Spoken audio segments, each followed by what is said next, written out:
സത്യം പ്രതിധ്വനിക്കുന്നു. പഴയ സഭാ നേതാക്കൾ അഗ്നിശബ്ദങ്ങളായിരുന്നു.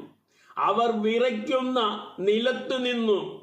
അവരുടെ അസ്ഥികളിൽ സ്വർഗം ജ്വലിച്ചു.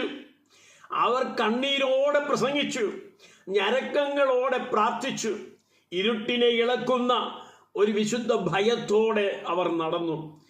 അവർ കരഘോഷം തേടിയില്ല, അനുസരണം മാത്രം. അവർ വേദികളെ പിന്തുടർന്നില്ല, ദൈവ സാന്നിധ്യം മാത്രം.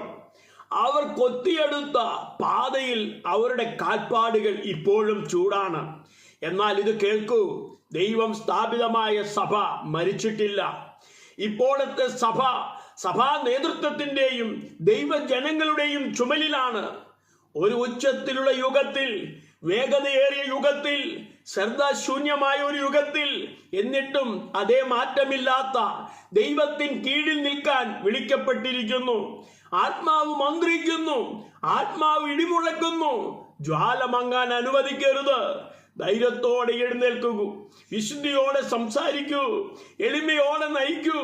വിശുദ്ധി നിങ്ങളുടെ കൊടിയായിരിക്കട്ടെ, നിങ്ങളുടെ സ്നേഹം ആയുധമായിരിക്കട്ടെ. ലോകം ഞരങ്ങുന്നു, കൊയ്ത്തു വലുതാണ്. ദൈവം ശബ്ദങ്ങൾ ഉയർത്തുന്നു, അവർ കുമ്പിടില്ല, അതിൽ ലയിക്കില്ല. സത്യം ആശ്വാസത്തിന് പകരം കൊടുക്കില്ല. പഴയ നേതാക്കൾ തീ കൊളുത്തി, ഇപ്പോഴത്തെ നേതാക്കൾ അത് വഹിക്കണം. ഭാവി നേതാക്കൾ അത് വികസിപ്പിക്കും. ഇതാ ഞാൻ, കർത്താവേ എന്നെ അയക്കൂ എന്ന് പറയുന്നവരോടുകൂടിയാണ് പുനരുത്ഥാനത്തിന്റെ ശക്തി ആരംഭിക്കുന്നത്. God bless.